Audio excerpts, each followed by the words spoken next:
Hey guys, welcome back once again to the channel. तो कैसे हो आप लोग? तो यार, मोस्ट अवेटेड जो आईपीएस पीओ का नोटिफिकेशन था वो आज ही आउट हो गया है। तो कल रात को ही एक्चुअली आउट हो गया था नोटिफिकेशन, बट उन्होंने फिर उसको रिट्रैक्ट किया और जैसे ही 12 बजे नोटिफिकेशन आ गया था। तो इसका एग्जाम डेट तो हमें पहले से ही पता चल गया था कि अगस्त में है, बट नोटिफिकेशन नहीं आया था और ऑनलाइन एप्लीकेशन का फॉर्म स्टार्ट नहीं हुआ था, बट आज से स्टार्ट हो गया है। तो इसी को लेके ये शॉर्ट सा वीडियो है, ज़्यादा मैं पूरा अब नोटिफिकेशन आपको एक्सप्लेन नहीं करूंगा क्योंकि अब आपका टाइम प्रीशियस है। तो बस की पॉइंट जो इंपॉर्टेंट पॉइंट है जो आपको जानना चाहिए, और जो प्रेफरेंस आपको फिल करना है उसको लेके भी थोड़ा सा मैं अपना सजेशन आप लोगों को दूंगा। तो चलिए वीडियो स्टार्ट करते हैं। तो जैसे कि आप देख ही सकते हैं कि ये मतलब एसबीआई छोड़ के बाकी जितने भी 11 पब्लिक सेक्टर बैंक है उसका ऑफिसर ऑफिसर लेवल का रिक्रूटमेंट इससे होगा, ऑफिसर कैडर का, प्रोबेशनरी ऑफिसर जो है। तो चलिए स्टार्ट करते हैं वीडियो। तो यहाँ पे आप देख सकते हैं कि जो नोटिफिकेशन का इम्पोर्टेंट टाइमलाइन है, डेट्स जो है वो यहाँ पे मैं आपके साथ डिस्कस कर देता हूँ। जैसे कि ऑनलाइन एप्लीकेशन जो है उसका भरने का डेट 21 डेज दिया है इन्होंने, जो कि आज से 21 जुलाई तक फॉर्म फिलिंग होगी, और एप्लीकेशन फी का पेमेंट भी आपको उसी के बीच में ही करना है। फिर प्री एग्जामिनेशन ट्रेनिंग होती है जो रिजर्व कैटेगरी के लोग होते हैं उनके लिए, अगस्त से।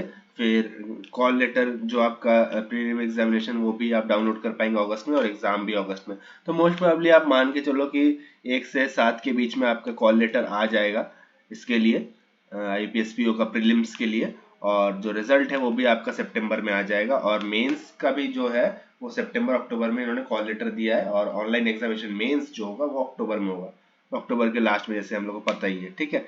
तो और बाकी इन्होंने एक नया चीज इस बार इंट्रोड्यूस किया, पर्सनैलिटी टेस्ट। इंटरव्यू के पहले पर्सनैलिटी टेस्ट होगा, तो मैं उसके बारे में भी आपको बताऊंगा आगे वीडियो में कि उसमें क्या होने वाला है।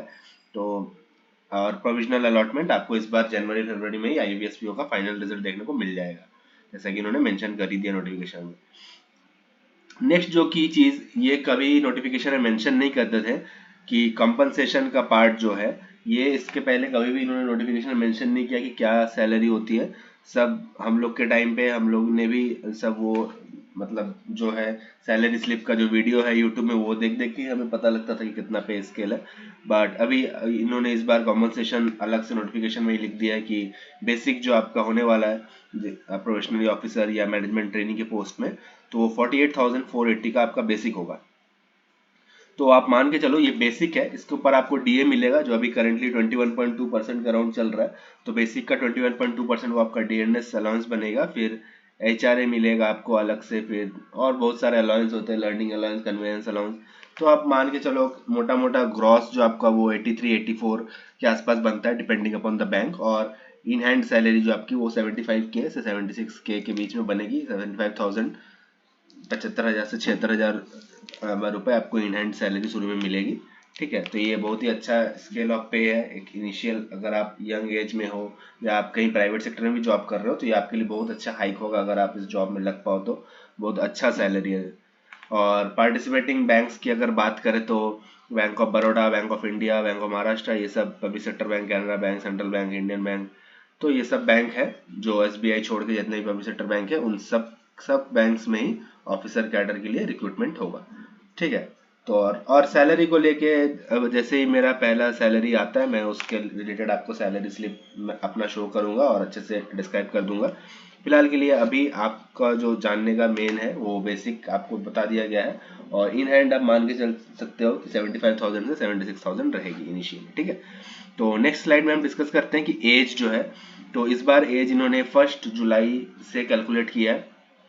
तो आपका डेट ऑफ बर्थ 2/7/1995 के पहले नहीं होना चाहिए। अगर आप इस डेट के पहले बॉर्न हुए हो तो आप इस साल के आईबीपीएस पीओ के लिए एलिजिबल नहीं हो। ठीक है। और अगर आप 2 जुलाई को भी बॉर्न हुए 1995 तो भी आप भर सकते हो, क्योंकि वो डेट्स आर इंक्लूसिव इन्होंने बता दिया है। ठीक है। और अगर आप 1/7/2005 के बाद बॉर्न हुए हो, 2/7/2005 को मान लो आप बॉर्न हुए, तो भी आप एलिजिबल नहीं हो, क्योंकि मिनिमम 20 ईयर्स चाहिए और मैक्सिमम 30 ईयर्स। ठीक है। और रिलैक्सेशन है कैटेगरी में, आप देख सकते हो SC/ST का 5 ईयर्स, ओबीसी 3 ईयर्स, और अगर आपको कोई पीडब्ल्यूबीडी कैटेगरी में है, डिजेबिलिटीज है, तो 10 ईयर्स, और एक्स सर्विसमैन और विडो ये सब अलग अलग जो भी है 5 ईयर्स का उनको मिलता है। ठीक है। तो नेक्स्ट हम बात करते हैं एजुकेशन क्वालिफिकेशन, जो इंपॉर्टेंट है, बस वही चीज़ आपसे डिस्कस कर रहा हूँ, ज़्यादा आपका टाइम ये नहीं करूँगा, वेस्ट नहीं करूँगा, ठीक है। एजुकेशन क्वालिफिकेशन की अगर बात करें तो 21 जुलाई से ये भी कैलकुलेट होगा। 21 जुलाई जो आपका last date of application form filling है, तो उसमें आपके पास आपका डिग्री होना चाहिए, मार्कशीट होना चाहिए, ठीक है। जैसे फर्स्ट पॉइंट में इन्होंने मेंशन किया है कि all the education qualification mentioned should be from a university institution board recognized by government of India and the final result should have been declared on or before 21/7/25, ठीक है। तो आपको 21 तारीख को भी अगर आपको अपना मार्कशीट रिजल्ट मिल जाता तो भी आप एलिजिबल हो जाओगे, ठीक। और प्रॉपर डॉक्यूमेंट्स ये है, और 21 July has to be submitted at the time of interview. Interview के टाइम आपको रिजल्ट चाहिए, उस टाइम पे आपका ये चेकिंग होगा, ठीक है। अगर नहीं होगा तो उस टाइम आपको इंटरव्यू नहीं देने दिया जाएगा। और ये आपको calculation of percentage, fractional percentage, ये यहाँ पे आप देख सकते हो कैसे कैलकुलेट होगा। तो ये था एजुकेशन क्वालिफिकेशन को लेके कि आपका 21 जुलाई के पहले या 21 जुलाई तक आपके पास आपका मार्कशीट और बोर्ड का जितना भी फाइनल रिजल्ट है आपका ग्रेजुएशन या पोस्ट ग्रेजुएशन जो भी आपने करा है उसका हो जाना चाहिए, ठीक है। नेक्स्ट स्लाइड में बात करते हैं जो कि सबसे ज़्यादा हॉट टॉपिक अभी चल रहा है जो भी वीडियोस में, कि पैटर्न चेंज हो गया है। क्या चेंज हुआ है, तो क्वांट्स में आप देख सकते हो क्वेश्चन सेम है बट मार्क्स में चेंज हुआ है। क्वांट्स का 5 मार्क्स घट गया, रीजनिंग का 5 मार्क्स बढ़ गया। तो इसमें आप देखो कि क्वांट्स में हो सकता है कि कुछ कुछ क्वेश्चंस 0.5 के रहेंगे, ऐसा हो सकता है। और रीजनिंग में हो सकता है कि एक पजल आपको दे दे, मान लीजिए 5 क्वेश्चंस आपको दे दे 2 मार्कर वाले, तो वहां पे आपका 10 मार्क्स मैनेज हो गया, बाकी 30 क्वेश्चन सिंगल मार्क्स के दे दे 30 मार्क्स। तो ये हो सकता है। बाकी अगर IBPS के ऊपर है कि वो कैसे देंगे। और इंग्लिश में कोई चेंजेस नहीं है, और सेक्शनल टाइम में भी कोई चेंज नहीं है, अभी भी 20 मिनट्स है, और टोटल आपका 1 घंटा का ही प्रीलिम्स होगा। तो ये थोड़ा सा चेंज है। तो ये फायदा होगा जिनका क्वांट्स थोड़ा सा वीक है, क्वांट्स में आपको अब 5 मार्क्स कम मिलेंगे। और रीजनिंग का जिनका स्ट्रांग पॉइंट है उनको थोड़ा सा यहाँ पे एज मिल जाएगा क्योंकि 40 का। बट ये हो सकता है कि क्वांट्स में देखो जैसे अभी मार्क्स कम गए, तो मे भी हो सकता है थोड़ा सा लेवल अप करे, या स्पीड मैथ्स वाला पार्ट हटा दे या कम दे, ये थोड़ा सा हो सकता है। ये आपको इस बार ही पता चलेगा क्योंकि इसके पहले तो कभी ये हुआ नहीं है, तो ये पहली बार हो रहा है। तो देखिए कैसा होता है एग्जाम। और इसका अगर बात करें नेक्स्ट जहाँ पे चेंज आया सबसे बड़ा, वो है मेंस। जो मेंस का एग्जाम है वहाँ पे भी रीजनिंग का आप देखिए तो 40 क्वेश्चंस कर दिया गया, पहले 45 आता था। और टाइम भी 10 मिनट घटा दिया गया, पहले 1 घंटा का टाइम मिलता था रीजनिंग में, वहाँ पे भी मैक्सिमम मार्क्स 60, अभी मार्क्स सेम ही रखा गया है। और जो नंबर ऑफ क्वेश्चंस है वो 5 घटा दिया गया है। यहाँ पे भी हो सकता है आपको 2 मार्कर वाले थोड़ा सा ज़्यादा इस बार देखने को मिल जाए, 1 मार्कर वाला ज़्यादा को देखने को मिल जाए, आपको ये डिपेंड करेगा। और जो GA जो सब इग्नोर करते हैं, जो सबसे सोचते हैं कि प्री हो जाए तब पढ़ना स्टार्ट करेंगे, तो अब GA ने कहा है कि मुझे चाहिए फुल इज्जत। तो इस यहाँ पे 35 क्वेश्चंस में इस बार 50 मार्क्स इन्होंने कर दिया है, और 25 मिनट्स का ही टाइम। और इस बार digital financial awareness including RBI circulars इन्होंने मेंशन कर दिया है अलग से कि RBI रिलेटेड और बैंकिंग रिलेटेड ही क्वेश्चंस ज़्यादा आएंगे। तो यहाँ पे वेटेज आपको GA अभी से पढ़ना पड़ेगा, इग्नोर नहीं कर सकते। नेक्स्ट सेक्शन जो है वो इंग्लिश लैंग्वेज, वो एज इट इज़ है, 35 क्वेश्चंस मिलेंगे और 40 मार्क्स के और 40 मिनट्स। और DI में भी 35 क्वेश्चंस मिलेंगे, 50 मार्क्स और 45 मिनट्स, यहाँ पे कोई चेंजेस नहीं है। और नेक्स्ट जो चेंज है वो डिस्क्रिप्टिव पार्ट में है कि लेटर इस बार शायद नहीं आएगा, लेटर इन्होंने ओमिट कर दिया है। और एसे एंड कॉम्प्रहेंशन इस बार आएगा, दो क्वेश्चन, एक एसे एक कॉम्प्रहेंशन, और 25 मार्क्स का ये आएगा, और 30 मिनट्स आपको मिलेंगे। तो अगर आप चाहते हो कि डिस्क्रिप्टिव से रिलेटेड मैं एक वीडियो अलग से बना दूं तो आप नीचे कमेंट करना, क्योंकि इस बार डिस्क्रिप्टिव मेरे ठीक ठाक नंबर आए थे, इस बार भी मेरे 19.75 आए थे डिस्क्रिप्टिव में। तो अगर आप चाहते हो कि कॉम्प्रहेंशन कैसा होगा, क्योंकि कॉम्प्रहेंशन कुछ एग्जाम में आता है, तो मैं आपको अच्छे से एक डिस्क्रिप्टिव के ऊपर वीडियो बना के डाल दूंगा, तो आपको पता चल जाएगा कि कैसे प्रिपेयर करना है। क्योंकि डिस्क्रिप्टिव का मार्क्स भी बहुत ज़्यादा मैटर करता है लास्ट में आपके सिलेक्शन में, तो उसको भी इग्नोर आप नहीं कर सकते, ठीक है। और डिस्क्रिप्टिव के टॉपिक, ऐसे के टॉपिक इन्होंने बता दिया है कि ब्रॉडली बेस्ड होगा, इकोनॉमिक ESI इश्यूज पे, बैंकिंग के इमर्जिंग ट्रेंड्स क्या है, टेक्नोलॉजी क्या है, करंट इवेंट्स क्या बैंकिंग में चल रहे हैं, एथिक्स रिलेटेड, ये सबसे रिलेटेड आपका ऐसे और कंप्रेंशन का टॉपिक आ सकता है, ठीक है। तो ये था आपका रिलेटेड टू मेंस। और अभी अगर बात करें जो नया चीज़ इंक्लूड किया है वो है पर्सनैलिटी टेस्ट। तो उसमें इन्होंने कहा है कि जो मेंस एग्जाम क्वालिफाई कर जाएंगे उनको एक पर्सनैलिटी टेस्ट देना होगा, जो कि सेल्फ रिपोर्टिंग होगा। और यहाँ पे पर्सनैलिटी प्रोफाइल जो होगा वो जो आपके इंटरव्यू पैनल होंगे उनके सामने प्लेस किया जाएगा वो चीज़, ठीक है। और पर्सनैलिटी टेस्ट का आपका मार्क्स ऐड नहीं होगा, मेरिट में लिख दिया है, will be non qualifying in nature, इन्होंने बता दिया है, तो आपका मार्क्स इंक्लूड नहीं होगा। However appearing in the personality test will be mandatory, तो अगर आप पर्सनैलिटी टेस्ट नहीं देते हो, तो अगर आप मेंस क्वालिफाई कर जाते हो सपोज, बट आप पर्सनैलिटी टेस्ट नहीं देते हो, तो आपको इंटरव्यू का कॉल लेटर भी नहीं आएगा, ठीक है, आप इंटरव्यू के लिए भी एलिजिबल नहीं होगे, तो आपको वो देना मैंडेटरी है, बट वो क्वालिफाई नहीं है पर्सनैलिटी टेस्ट। तो पर्सनैलिटी टेस्ट में अब क्या हो सकता है, जो कि आप मान के चलो अच्छे अच्छे जो ऊपर के रेगुलेटरी बॉडीज है ना, जैसे नाबार्ड, आरबीआई, सेबी, यहाँ पे आपका एक बायोडाटा फॉर्म भरवाते हैं। तो मे भी इस बार आईपीएस पीओ ऐसा करे कि आपका एक बायोडाटा फॉर्म भरवाए, और बायोडाटा फॉर्म में आपका सब कुछ अच्छे से और डिटेल में मेंशन हो, आपकी हॉबीज क्या है, आप कैसे करते हो स्ट्रेस मैनेजमेंट कैसे करते हो, अगर आपका कोई हार्ड सिचुएशन आ जाए तो आप कैसे डील करते हो, कोई सॉल्यूशन ओरिएंटेड कुछ प्रॉब्लम्स है तो आप कैसे डील करते हो, ऐसा टाइप कुछ पर्सनल आपसे और पर्सनल क्वेश्चंस पूछे और उसका आपको आंसर करके ऑनलाइन अपलोड करना हो, ऐसा ही कुछ होगा। फिर वो चीज़ आपको इंटरव्यू के सामने वो जो आपने भरा है वो फोटोकॉपी उन लोग हो सकते हैं उनको प्रिंट आउट करके अपने सामने रखेंगे, तो उससे रिलेटेड आपको मे बी इंटरव्यू में क्वेश्चन आ सकता है। और ये नहीं हुआ तो एसबीआई से साइकोमेट्रिक होता है वो इंक्लूड हो सकता है, बट साइकोमेट्रिक अगर होता तो इन्होंने लिखा होता है, बट देखते हैं, मेरे हिसाब से वो बायोडाटा वाला ही होगा, बायोडाटा फॉर्म भरवाएंगे, फिर उसको लेके आपका जब इंटरव्यू होगा तब आपका बायोडाटा से क्वेश्चन आएगा, डिस्कस करेंगे, ठीक है। तो ये होगा पर्सनैलिटी टेस्ट को रिलेटेड। और इंटरव्यू तो खैर इंटरव्यू जैसे होता है, इंटरव्यू के लिए आपको बैंकिंग अपने बारे में ये सब पढ़ना ही पड़ेगा, वो इंटरव्यू के लिए होगा, ठीक है, उससे ज़्यादा नहीं है। अब अगर बात करें कट ऑफ स्कोर की, तो कट ऑफ स्कोर इन्होंने ऑनलाइन मेन एग्जाम्स के लिए लिखा है कि मिनिमम सेक्शनल तो होगा ही, जैसे इन्होंने required to obtain minimum score in each test online exam और also minimum total score shortlisted personality interview, तो ओवरऑल कट ऑफ भी निकालना पड़ेगा और सेक्शनल कट ऑफ भी निकालना पड़ेगा, ठीक है। तो इन्होंने ये चीज़ मेंशन कर दिया। और जो बोल्ड में मेंशन किया है कि marks obtain the online main examination only will be considered for short listing of personality interview. तो प्रीलिम्स का मार्क्स का कोई वेटेज नहीं है, प्रीलिम्स का मार्क्स खाली क्वालिफाइंग है, तो वहाँ पे तीर मार के कोई फायदा होने वाला नहीं है, आप मेंस में ही अच्छे से ध्यान दीजिए, क्योंकि मेंस ही आपको सिलेक्शन दिलवाएगा, ठीक है, मेंस उसके बाद ही आपका इंटरव्यू, दोनों मिलके 80-20 का वेटेज लेके आपको फाइनल मेरिट लिस्ट उससे बनेगा, ठीक है। नेक्स्ट अगर बात करें स्कोर्स की, तो इस बार इन्होंने जो नॉर्मलाइजेशन कैसे करते नहीं बताते हैं, तो इस बार कुछ इन्होंने आईपीएस को लेकर प्रोटेस्ट वगैरह हुआ था, कैंपेन भी चला था ट्विटर पे, तो इसीलिए इस बार इन्होंने बता दिया है कि नॉर्मलाइजेशन होगा EQ परसेंटाइल मेथड से, ये नॉर्मलाइज्ड करते हैं, ठीक है। Scores up to 2 decimal points shall be taken up for the purpose of calculation, इन्होंने बताया कैसे कैलकुलेशन होगा। तो यार बात करें इंटरव्यू की, तो इंटरव्यू में भी इन्होंने बोला है कि ऑनलाइन मेन एग्जामिनेशन जो शॉर्टलिस्ट होगा वो पर्सनैलिटी टेस्ट के लिए एलिजिबल होगा, ठीक है।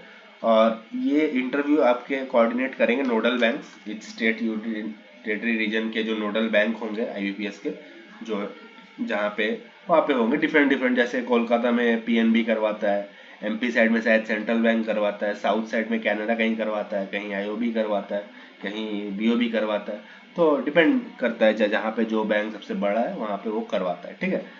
तो ये इंटरव्यू का हो गया। और ये जो मेन बात है कि आपको इंटरव्यू पास करना है, total marks allotted for interview is 100, वहाँ पे भी आपको क्वालिफाई करना है।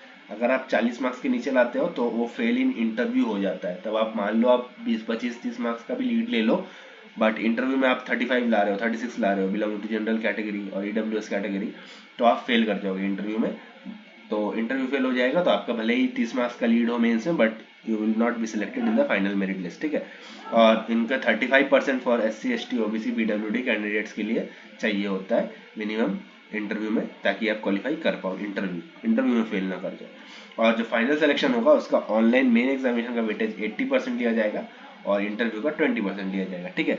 और कॉम्बाइंड फाइनल स्कोर कैंडिडेट जो आपको मिलेगा वो ऑनलाइन एग्जाम इंटरव्यू और उसके बेसिस पे आपका फाइनल सिलेक्शन होगा, जो पहले 1 अप्रैल पे रिजल्ट आता था, अब शायद जनवरी या 1 फरवरी में भी आपको देखने को मिलेगा, ठीक है। तो जो कैटेगरी सर्टिफिकेट्स है EWS हो या SC ST OBC हो, तो आपको किससे किससे बनवाना है ये आप देख सकते हो। फॉर SC ST अगर आपको जो भी बनाना तो ये DM कलेक्टर किसके इसका चलेगा, EWS सिमिलर है, और अगर आप PWD BD कैंडिडेट हो तो वो भी आप देख सकते हो, ठीक है। और एक बात है, रिजर्व लिस्ट का सिलेक्शन हो जाता है, एक होता है जो आप जिसका सिलेक्शन नहीं हुआ, जिनका आ जाता है थैंक यू फॉर अपियरिंग, एक होता है congratulations we are glad to inform you that आपको ये बैंक मिल गया, और एक होता है based on your marks on mains and you have been put into the reserve list. तो रिजर्व लिस्ट के बारे में उन्होंने लिख दिया है कि 20% of the vacancies under each category को रिजर्व लिस्ट में रखते हैं IBPS। ठीक है, मान लीजिए 100 सीट है कोई पर्टिकुलर कैटेगरी का, मान लीजिए EWS का 100 सीट है, ठीक है, बैंक ऑफ बड़ौदा में 1000 में से, तो उसका 20% मतलब 20 लोग जो है वो रिजर्व लिस्ट में रहेंगे। 100 का सिलेक्शन होगा और 20 लोग रिजर्व में रहेंगे। अगर वो 100 में से मान लीजिए 20 जिन्होंने ज्वाइन नहीं किया, मान लीजिए 90 ज्वाइन किया, 10 नहीं किया, तो वो 20 में से जो टॉप 10 कैंडिडेट्स होंगे जिनका मार्क्स सबसे ज्यादा होगा, वो 20 में से जो रिजर्व लिस्ट में है, तो वो 10 को सिलेक्शन मिलेगा, फिर वो 10 जो नहीं ज्वाइन किए पहले 100 में से। ठीक है, तो ये होता है reserve list. 20% of the vacancies under each category को रिजर्व लिस्ट में रखा जाएगा। ठीक है, और वो 3 महीने बाद जनरली रिजर्व लिस्ट आता है IBPS के केस में, तो वो आप देख सकते हो कि कब आपका हुआ। अगर आप 0.2 0.3 मार्क्स से मिस करते हो तो बहुत हाई चांस रहता है कि फर्स्ट रिजर्व लिस्ट में आपको हो जाए, क्योंकि सब कोई बैंक ज्वाइन करते नहीं है, बहुत दिन छोड़ देते हैं, दूसरा कहीं हो जाता है सिलेक्शन तो वो नहीं ज्वाइन करते। ठीक है, ये था रिजर्व लिस्ट को लेके। अब जो मेन चीज़ है वैकेंसीज को लेके, कितने वैकेंसीज इस बार आई है, तो बहुत ही अच्छी वैकेंसीज आई है। प्रीवियस ईयर जिस टाइम मेरा सिलेक्शन हुआ उस टाइम पे 3000 कुछ था शायद, उसके बाद बढ़ते बढ़ते वो 6300 तक फाइनल या 6200 तक फाइनल 1 अप्रैल को पहुंचा था। तो इस बार तो पहले से ही 5208 है, जिसमें ओनली 3 बैंक NR है, यूको, यूनियन एंड इंडियन। ये तीनों बैंक ने ही LBO लिया है। इस 2024 में इन्होंने LBO से रिक्रूट किया है। 2024 में भी इन्होंने, इंडियन बैंक ने तो दिया था, बट यूको और यूनियन 2024 का जो रिक्रूटमेंट हुआ उसमें भी इन्होंने NR दिया। उसके प्रीवियस ईयर भी NR था, तो ये LBO पे फोकस कर रहे हैं। तो यूको और यूनियन से मुझे तो उम्मीद नहीं कि इस बार भी देंगे, अगर दे दिया तो बहुत अच्छा है, बट इंडियन बैंक से आप उम्मीद कर सकते हो कि इंडियन बैंक दे देगा 700-800 वैकेंसी वो भी दे देगा। और बाकी जो बैंक का वैकेंसी वो देख सकते हो, bank of Baroda, bank of Maharashtra, Canara bank 1000 तीनों ने दिया है। उसके बाद बैंक ऑफ इंडिया ने 700 दिया है, CBI सेंट्रल बैंक ने 500 दिया है, इंडियन ओवरसीज ने 450 दिया है, पंजाब सिंध 358, और जो सबका फेवरेट होता है कैंडिडेट्स का वो पंजाब नेशनल बैंक, उसने 200 वैकेंसी रिपोर्ट किया। और ये भी आपका फाइनल नहीं है, मान लो बैंक ऑफ बड़ौदा ने 1000 दिया तो इनका 1000 भी ये फाइनल नहीं है, ये बढ़ भी सकता है घट भी सकता है। मैं अभी से बोल दे रहा हूँ घट भी सकता है। 1000 है, ये मे भी 800 वैकेंसी हटा लेगी, जैसे पिछले बार सेंट्रल बैंक ने किया था, 2000 दिया था बट 500 हटा लिया। तो यहाँ पे अभी कम भी हो सकता है, बट कम जनरली होता नहीं है, जनरली बढ़ता ही है। तो आप मान के चलो कि अगर पंजाब नेशनल बैंक को रिक्रूटमेंट अगर रिक्वायरमेंट हो गई तो वहाँ पे और 200 बढ़ा सकते हैं। ठीक है, तो 400 हो जाएगा वैकेंसी, तो वैसे करके हो जाएगा। तो ऐसे करके बढ़ते बढ़ते आप मान के चलो फाइनल में आपको 6500 प्लस वैकेंसीज तो श्योर शॉट देखने को मिलेंगे। और अगर अच्छा रहा, अगर यूनियन यूको ने भी दे दिया तब 7000 प्लस भी जा सकता है। ठीक है, फिर भी इनिशियल स्टेज में भी ये बहुत अच्छा वैकेंसीज है 5208। अभी जो एक डाउट आ रहा है कि कौन सा बैंक को ऊपर रखना चाहिए, बैंक प्रेफरेंस भरते टाइम किसको नीचे रखना चाहिए, तो इसके रिलेटेड मैं आपको नेक्स्ट स्लाइड में थोड़ा सा अपना पर्सनल सजेशंस और किस हिसाब से आपको भरना चाहिए ये थोड़ा सा डिस्कस कर लेते हैं नेक्स्ट स्लाइड में। तो यहाँ पे हम डिस्कस करते हैं कि कैसे आपको बैंक प्रेफरेंस फिल करना चाहिए at the time of filling the IBPS PO application form. तो यहाँ पे पहला तो हो सकता है कि रीजन बेस्ड, आप रीजन बेस्ड अगर आपको नॉर्थ से हो आप, और अगर आपको चाहिए कि आप नॉर्थ में ही मेजोरिटी पोस्टेड रहो, तो आपको Punjab National Bank, Punjab Sind Bank भी करना चाहिए। पंजाब सिंध बैंक खाली नॉर्थ में ही उनका ब्रांच है तो Punjab National Bank, Punjab Sind Bank, ये सब को आप प्रिफर कर सकते हो। ठीक है, और साउथ में अगर आप साउथ से हो, if you belong to south, then you can obviously put ahead IOB, such as IOB, Indian Bank, Canara Bank. This bank have more branches in the southern part of the India. तो वहाँ पे आप south के banks को prefer कर सकते हो। Indian overseas हो गया, फिर कैनरा हो गया, ठीक है, इंडियन बैंक हो गया, इनके साउथ में ज़्यादा ब्रांचेस है, तो चांसेस रहता है कि आपका साउथ में ही ज़्यादा पोस्टिंग होगा। ठीक है, ऑल ओवर इंडिया ही ब्रांचेस है बट साउथ में ज़्यादा उनका टच है। तो एक रीजन बेस्ड हो सकता है, आप फॉर्म फिल कर सकते हो, अपने प्रेफरेंस फिल कर सकते हो।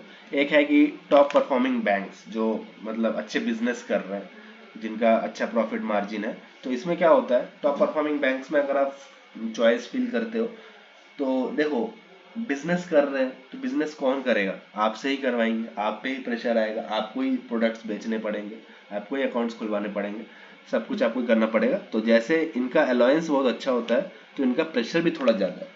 जैसे bank of Baroda, PNB, Canara, ये सब, यूनियन बैंक ऑफ इंडिया, ये सब प्रेशर थोड़ा सा ज़्यादा है comparatively UCO bank, central bank, इन सब से, क्योंकि इनके प्रोडक्ट्स ज़्यादा है। बैंक ऑफ बड़ौदा आप देखो कितना ऐड करते हैं, कितना प्रोडक्ट्स है, क्रेडिट कार्ड में भी है, फ्लिपकार्ट के साथ भी टाई अप करते हैं, पीएनबी भी देखो कितना ऐड करते हैं, ये करते हैं। तो अब ऐड कर रहे हैं तो पैसा खर्चा कर रहे हैं, तो पैसा आ भी रहा है, बिजनेस भी कर रहे हैं, ठीक है। ब्रांचेस काफ़ी ज़्यादा है तो इधर उधर ज़्यादा dense part of the India में भी पोस्टेड होने का चांस है, गांव देहात में ज़्यादा पोस्टेड होने का भी चांस है कि ऐसा ऐसा रीजन में आप पोस्टिंग हो जाए आपकी। बट इनके अलाउंसेस काफ़ी अच्छे हैं, बैंक ऑफ बड़ौदा ये सब के क्लोजिंग अलाउंस, ये अलाउंस, मतलब HRA भी जो इनका है वो थोड़ा सा ज़्यादा है, जो लीस्ट एकोमोडेशन होता है। तो यहाँ पे जैसा प्रेशर है तो अलाउंसेस भी ज़्यादा देते हैं, बैंक ऑफ बड़ौदा हो गया, पीएनबी, कैनरा। तो ये अगर आप इन टर्म्स ऑफ बड़ा बैंक के हिसाब से अगर प्रेफरेंस भरना चाहते हो तो Bank of Baroda, PNB, then Canara आप भर सकते हो, ठीक है। अभी अगर बात करें स्मॉल बैंक्स की, स्मॉल बैंक में क्या है, उनका प्रोडक्ट्स ज़्यादा नहीं है, ब्रांचेस ज़्यादा नहीं है, तो प्रेशर थोड़ा सा कंपेरेटिवली कम होगा, ठीक है। तो स्मॉल बैंक्स में अगर आप अच्छे भरना चाहते हो जिसका ब्रांच ज़्यादा है तो पहला आप सेंट्रल बैंक डाल सकते हो, सेंट्रल बैंक का 4500 के अप्रॉक्स ब्रांच है। सेकंड में आप यूको डाल सकते हो, थर्ड में आईओबी डाल सकते हो, और फोर्थ में पंजाब सिंध डाल सकते हो। उसके बाद आप ये कर सकते हो, और आपको स्मॉल बैंक्स में ही जाना है तो आप नीचे वाला जो बड़ा बैंक है वो एकदम लास्ट में रखना, ठीक है। ये जनरली आपको कोई बोलेगा नहीं, ये बोलेगा कि नहीं स्मॉल बैंक में, बट अगर आपको थोड़ा सा कम प्रेशर में काम करना, मोर और लेस थोड़ा सा पर्क्स वर्क्स में डिफरेंस पड़ता है, बाकी बेसिक सैलरी तो इन्होंने जो 48-480 दे दिया है वो सबका सेम ही आएगा, ठीक है। नेट सैलरी में ज़्यादा डिफरेंस नहीं होता है, अलाउंसेस में थोड़ा सा डिफरेंस हो जाता है बड़े बैंक और ये एवरेज बैंक में और मीडियम छोटे से बैंक में, ठीक है। तो ये आप प्रेफरेंस फॉलो कर सकते हो। और एक हो जाता है अगर आपका पर्सनल कोई फेवरेट बैंक है, आपके फादर हो, मदर हो, या कोई रिलेटिव हो, मान लो वो पीएनबी में, तो आपको एक पीएनबी आपने पर्सनल देखा है तो आप पीएनबी को पहले में डालो, ठीक है। आपका कोई रिलेटिव कैनरा बैंक में है, बैंक ऑफ बड़ौदा में है, या यूनियन बैंक में है, बैंक ऑफ इंडिया में है, तो आप फिर वो डालो, ठीक है। एक वो हो सकता है, उसके रिलेटेड लिस्ट आप खुद से बना लो, खुद से प्रेफरेंस आप फिल कर लो, उसमें भी वो भी हो सकता है। और लास्ट में जो मैं आपको सजेस्ट करूंगा कि आप ये प्रेफरेंस लिस्ट अपने IBPS PO के फॉर्म में डालो, अगर आपको कुछ समझ में नहीं आ रहा है तो ये बेस्ट है। फर्स्ट में आप बैंक ऑफ बड़ौदा या पंजाब नेशनल बैंक किसी को भी डाल सकते हो, इंटरचेंजेबल है इसलिए मैंने स्लैश करके लिख दिया, किसी को भी डालो, ठीक है। थर्ड में आप कैनरा को डालो, ठीक है। फोर्थ में आप यूनियन बैंक ऑफ इंडिया को डालो। अभी अभी बहुत लोग बोले यूनियन बैंक का तो वैकेंसी नहीं है, बट ठीक है, वैकेंसी आ जाएगा तो है ना। और अगर आपको वैकेंसी नहीं भी आएगा तो आपको फिफ्थ वाला अलॉट हो जाएगा। मान लो आपको टॉप 3 का हिसाब से मार्क्स नहीं आया तो आपको फोर्थ वाला नहीं मिलेगा। यूनियन बैंक ने अगर वैकेंसी नहीं रिपोर्ट करा है तो आपको फिफ्थ वाला, आपका जो ये है प्रेफरेंस है वो मिल जाएगा, बैंक ऑफ इंडिया अलॉट हो जाएगा। फिफ्थ में आप बैंक ऑफ इंडिया रख लो। सिक्स में सेंट्रल बैंक और इंडियन में से अगर आप साउथ से हो तो इंडियन को सिक्स में रख लो, सेवन्थ में सेंट्रल को रख लो। अगर आप नॉर्थ साउथ से या ईस्ट वेस्ट से हो, कहीं से हो, तो सेंट्रल को ऊपर रख लो, इंडियन को नीचे रख लो। एट्थ में मैं बोलूँगा यूको बैंक को रख लो, नाइन्थ में इंडियन ओवरसीज, टेंथ में बैंक ऑफ महाराष्ट्र, और 11th में पंजाब एंड सिंध में। ये मेरी पर्सनल लिस्ट है। अब इसमें अगर कोई बैंक ऑफ महाराष्ट्र में वर्किंग है, क्लर्क या किसी के रिलेटिव्स है पंजाब सिंध बैंक में, तो यार बुरा मत मानना, ये पर्सनल मेरा प्रेफरेंस लिस्ट है। हो सकता है अगर आपको अच्छा लगता है तो आप बैंक ऑफ महाराष्ट्र को ऊपर भरो, उन्होंने भी 1000 वैकेंसीज रिपोर्ट किया है, वो भी धीरे धीरे ग्रो कर रही है बैंक, वो सब भी एक न एक दिन ग्रो करेंगी। और एक तो आप उसको ही भरो। ये मेरा पर्सनल सजेशन है कि आप ऐसे ये वाला लिस्ट आप फॉलो कर सकते हो अगर आपको कुछ नहीं समझ में आ रहा है। और अभी एक चीज़ चल रहा है कि अभी रिसेंटली बोला गया कि इस साल 4 बैंक जो है, UCO bank, Indian overseas bank, bank of Maharashtra और सेंट्रल बैंक ऑफ इंडिया, ये 4 बैंक का डाइवेस्टमेंट होगा, ठीक है, डिसइन्वेस्टमेंट होगा। तो डिसइन्वेस्टमेंट होगा तो 20% तक मैक्स होगा, ठीक है। बट इन चारों बैंक में अभी करंट होल्डिंग गवर्नमेंट की 90% के ऊपर है। सेंट्रल बैंक में 93% है, इंडियन ओवरसीज में 98 के आसपास है, bank of Maharashtra, UCO bank में ये सब में 95-96 है। तो 20 घट भी गया तो 70% से ऊपर ही रहेगा। और पीएनबी में 73% है। एसबीआई की अगर आप बात करो तो उसमें 57% ही गवर्नमेंट की होल्डिंग है, बट वो गवर्नमेंट बैंक ही कहलाता है। तो इससे नहीं डरना है कि प्राइवेटाइजेशन का भी कुछ बात ही नहीं है, ठीक है। तो अगर आप ये बिंदास होके आप प्रेफरेंस ऊपर बैंक ऑफ महाराष्ट्र भरना चाहते हो, सेंट्रल भरना चाहते हो, इजिली भरो। प्राइवेटाइजेशन का कोई खतरा अभी नहीं है। डाइवेस्टमेंट डिसइन्वेस्टमेंट मतलब वो नहीं होता है कि प्राइवेटाइजेशन हो जाएगा, शेयर्स कुछ बेचेंगे, इसका मतलब ये नहीं कि पूरा बिक जा रहा है, ठीक है। एसबीआई में भी 57% ही गवर्नमेंट के पास है, बाकी जितना 43% है वो डिफरेंट डिफरेंट पार्टीज के पास ही है, ठीक है। तो ये था मेरा एक शॉर्ट वीडियो, शॉर्ट तो नहीं, काफ़ी लंबा हो गया, बट जो जो मेन चीज़ मतलब आईपीएस पीओ फॉर्म भरते टाइम आपको देखना पड़ेगा नोटिफिकेशन में, और जो प्रेफरेंस को लेके जो डाउट होता है वो आई होप कि मैंने आपका क्लियर करा हो। और अगर आपको अभी भी कोई अगर आपका डाउट अनरिजॉल्व रह गया तो आप नीचे कमेंट करना, मैं डेफिनेटली आपको आंसर आउट करूँगा। और अगर आप नए हो मेरे चैनल में और पहली बार आए हो तो चैनल को सब्सक्राइब कर देना, शेयर कर देना और लाइक कर देना वीडियो को अगर अच्छा लगे तो ठीक है। मिलता हूँ नेक्स्ट वीडियो में, तब तक के लिए bye bye, take care and all the very best, और prepare hard for IBPS PO. Thank you guys, bye bye.